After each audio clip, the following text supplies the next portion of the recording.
శీతల స్నానం తొలి నియమం, భూతల శయనం మలి నియమం. ఏకభుక్తమే ఉంటూ నీకు అర్పణం అంటూ, ఏకభుక్తం భవార్పణం. దైహిక భోగం విడిచేది, ఐహిక భోగం మరిచేది. భక్తి ప్రపత్తులు దాటేది, శరణు శరణమని చాటేది.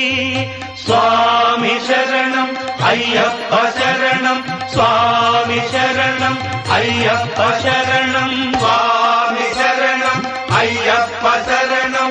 కలివిని ఎరుగని ఘనయోగం, జగములు